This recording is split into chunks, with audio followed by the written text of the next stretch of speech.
Welcome everyone to this review of the July 26th episode of Smackdown, with its good and bad points.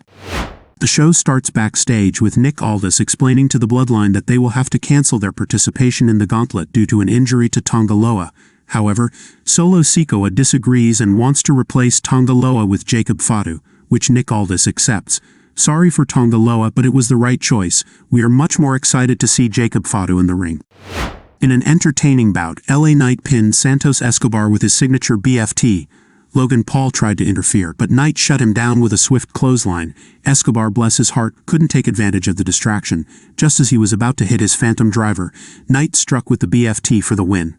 Despite having Logan Paul's help, Escobar still couldn't get the job done. After the match, the two sore losers ganged up on Knight, with Paul finishing off with a frog splash.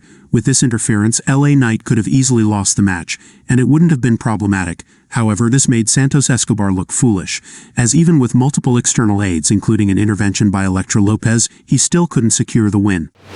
Bianca Belair and Jade Cargill enter the ring for a brief promo. They address Alba, Fyre, and Isla, who then attack them by surprise. However, Belair and Cargill manage to fend them off, making the champions look really weak. This doesn't help their already lackluster reign, which has been quite unremarkable so far. If they lose at SummerSlam, it will be something to forget quickly. Now it's time for the Tag Team Gauntlet match, with a shot at the WWE Tag Team Championship against Johnny Gargano and Tommaso Ciampa on the line. To summarize, Apollo Crews and Baron Corbin defeated Legado del Fantasma but then lost to the Street Profits. Ford and Dawkins went on to beat Pretty Deadly and the OC but couldn't overcome the Bloodline. Tonga and Jacob Fatu defeated the Street Profits with a pop-up Samoan drop and a moonsault from Fatu on Montez Ford, making them the #1 contenders for the tag team titles. The result was predictable, but the matches were entertaining and showcased some excellent performances. Tonga and Jacob Fatu must become the next champions to assert their dominance on SmackDown. Special mention goes to the team of Baron Corbin and Apollo Crews, who once again showed great potential. If they establish themselves as a real team, they will have a shot at the titles. I'll skip the segment between Austin Theory, Grayson Waller, and boxer Terence Crawford. It was really unnecessary and purely promotional. They are still trying to create tension between Theory and Waller, but it's dragging on too long.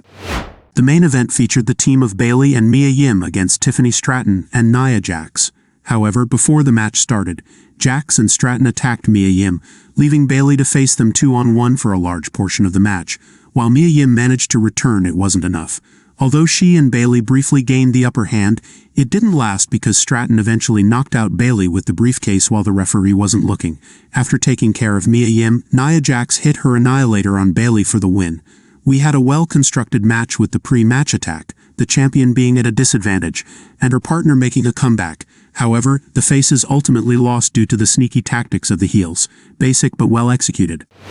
But the show isn't quite over yet. A video is shown where Solo Sikoa agrees to face Cody Rhodes next week. He says that in one weekend the Bloodline will regain all the titles, Jacob Fatu and Tonga will win the tag team titles, and he will take the WWE title.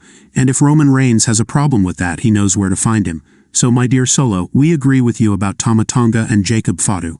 But seeing you beat Cody Rhodes would be a real surprise. Jacob Fatu and even Tonga would be more credible as champion. And a little advice, you shouldn't talk to the real tribal chief like that. That's it for this review. Did you enjoy this episode of WWE Smackdown? Until the next video, take care. See you soon.